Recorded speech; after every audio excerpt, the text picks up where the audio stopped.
Oke, berikutnya adalah sesi ke-6 atau sesi terakhir untuk bahan UTS, yaitu linear regresi. Linear regresi digunakan untuk memfasilitasi pengukuran data yang berpasangan. Disebut berpasangan artinya ada variabel X dan ada variabel Y.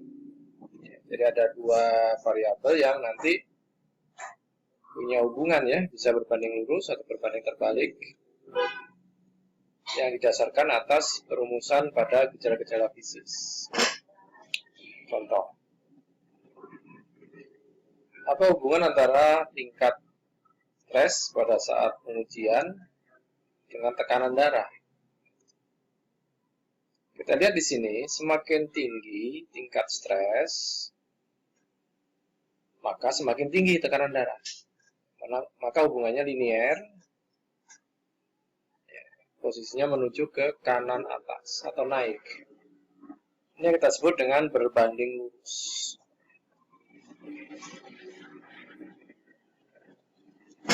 Selain variabel keterhubungan dua variabel tadi berbanding lurus, ada juga yang non-linear, ada yang eksponensial dan seterusnya. Tapi khusus yang kita bahas kali ini adalah yang berbanding lurus saja. Jadi sebuah contoh di ilmu sosial atau ekonomi misalnya, kenaikan harga BBM akan memicu atau menyebabkan kenaikan ongkos transportasi. Itu adalah berbanding lurus. Kalau yang berbanding terbalik, ya apa ya kira-kira? Semakin mahal harga suatu produk, semakin sedikit yang beli, atau semakin kecil tingkat penjualan. Ada 5 macam keterhubungan atau keterkaitan atau korelasi.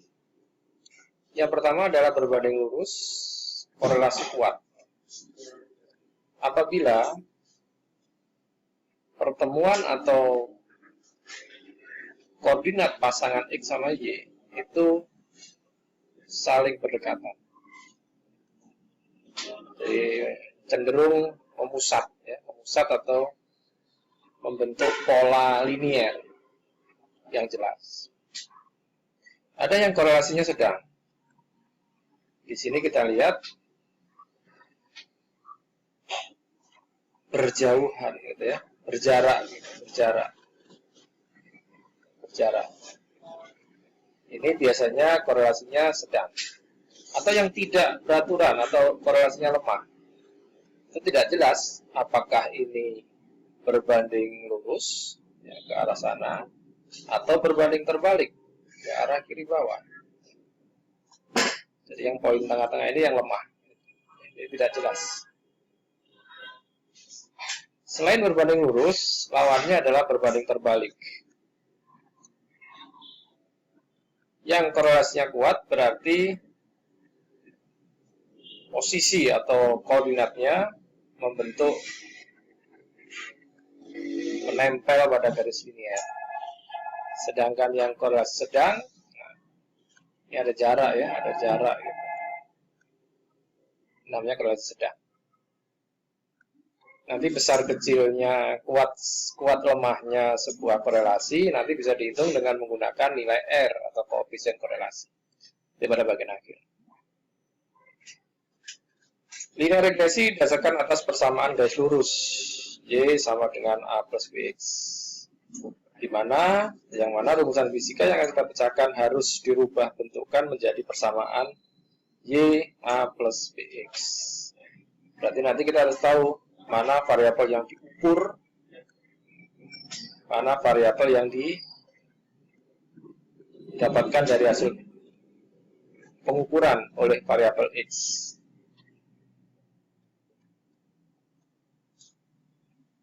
Yang pertama adalah variabel bebasnya apa, variabel tak bebasnya apa. Ya. Variabel tak bebas didasarkan atas penentuan dari variabel bebas. Misal untuk percepatan gravitasi yang disebut variabel bebas adalah panjang tali. Jadi panjang tali diukur ya, diukur. Kemudian panjang tali berapanya. Setelah itu baru kita mengukur namanya perioda. Jadi perioda diukur sekian waktu ya. Nanti bisa kita tentukan nilai gravitasinya. Percepatan gravitasinya. Untuk formnya seperti ini. Itu ada di modul ya. Silakan dicoba. Ada nomor. Nanti kita demokan di bagian belakang. Rumusnya adalah pertama tadi kita punya persamaannya Y A plus BX. Fokus kita adalah menentukan nilai A. A itu berapa? Ya, kemudian B berapa? Pertama kali hitunglah B dulu. Baru A. Kenapa? Karena nilai B di sini masuk dalam bagian perhitungan A. Jadi Anda nggak bisa ngitung A dulu, nggak bisa. Di sini ada N, itu jumlah data, X sama Y. Nanti kita bikin tabel-tabelnya ya.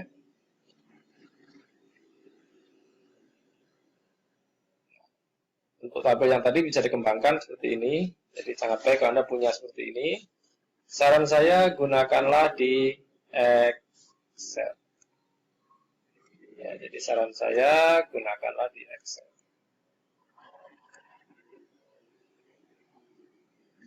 Selain A dan B, ada nilai R yang disebut dengan koefisien korelasi.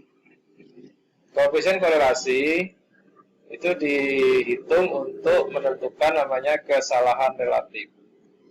Jadi kalau kita sudah menghitung nilai R, kita bisa kurangkan 1 min R, itu akan menjadi nilai kesalahan relatif. Saran saya gunakan Excel, kenapa? Karena Anda sudah belajar aplikasi komputer ya, belajar rasanya. Oke, kita coba dengan kasus yang kita contohkan di sini. Kasusnya namanya anak timbangan. Yang pertama, kita disodori data sebuah anak timbangan yang sudah diketahui beratnya 20 gram, 10 gram, 5 gram, 2 gram, dan 1 gram. Kemudian kita diminta untuk menentukan berapakah berat anak timbangan yang ini. Itu tugasnya. Diperlukan namanya pegas. Atau per ya, per. Ya, tahu ya per ya. Kemudian yang kedua penggaris.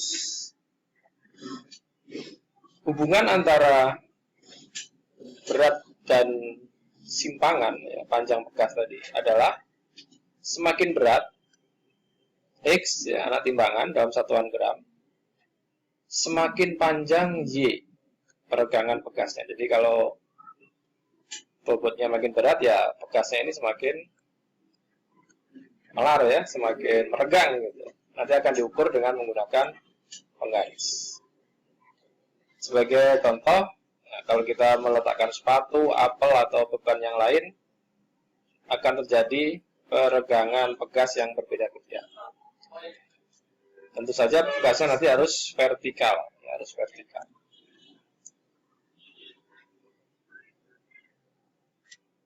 Sebelah kiri atau X adalah anak timbangan yang kita sudah tahu tadi beratnya berapa tadi ya, 1 gram, 2 gram, 5 gram, 10 gram, 20 gram. Kemudian hasil pengamatan terhadap beratnya dinyatakan dengan seberapa panjang meregang ya, anak timbangan tadi. Pada saat 1 gram pegas meregang 0,52. Pada saat 2 gram 0,8, pada saat 20 gram 8,5 cm. Ini kita masukkan di tadi ya, form perhitungan tadi yang dibuat di Excel tadi. 1, 2, 5, 10, 20, ini Y-nya 0,52, 0,8, 2, 4,2, 8,5. Kita buat kolom baru, yaitu X kuadrat. Nah, kuadratkan ke sini. Kuadratkan ke sini. Dan seterusnya. Demikian juga Y juga sama. 0,52 Anda kuadratkan. 0,8 Anda kuadratkan. Kuadratkan. X kali Y. Jadi kenapa ada Y kuadrat, ada X kuadrat, ada XY? Ini dalam rangka untuk menyediakan data untuk menghitung nilai A, B, dan R. Yang kita perlukan adalah data-data yang di bawah ini. Nah, di bawah ini. Ini yang kita perlukan. Ya. Nanti kita masukkan dalam persamaan untuk menghitung nilai A dan B dan R. Contoh, N ada 5. Ya, datanya ada 5 tadi ya. Oke. Jumlah X kali Y. Mana? Ini ya, 200. Sigma X atau jumlah X 38 masuk sini. Jumlah Y 16 masuk sini. Kemudian N 5 udah tadi. Jumlah X kuadrat 530 masuk sini. Jumlah X yang dikuadratkan berarti 38 kuadrat. Perhitungan biasa, selesaikan yang kalikan ini dulu, dapatnya segini. Ini kalikan ini, dapatnya segini. Selisihkan, dapatnya 511. Ini juga sama. Hasil perhitungan untuk B adalah 0,4244. Setelah menghitung B, kita akan hitung A. A rumusnya adalah sigma Y. Mana sigma Y? Ini kan, masuk sini. B. Nah, ini B yang tadi saya hitung B dulu. Manusia. Kemudian sigma X 38. Sini. Nah, hitung biasa. Ya, bagi 5 data tadi N-nya ya, 5 pasang. Diperoleh minus 0,0215. Sehingga persamaan yang kita peroleh adalah Y sama dengan min 0,0215 plus 0,4244X.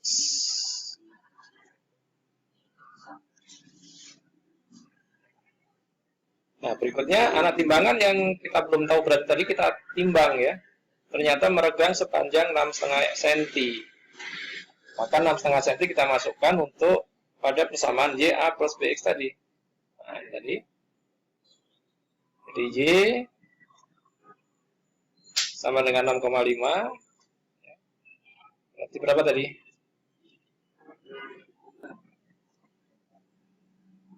Ya, tadi kita punya persamaan berapa tadi? Nah, ini berarti Y-nya Anda ganti dengan 6,5.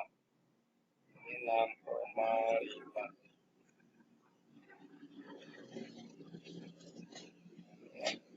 6,5 ditambah ini minus jadi ke sana ya. Jadinya berapa? Jadinya 6,52 ya, 5215. Nah, ini sama dengan 0,4244X.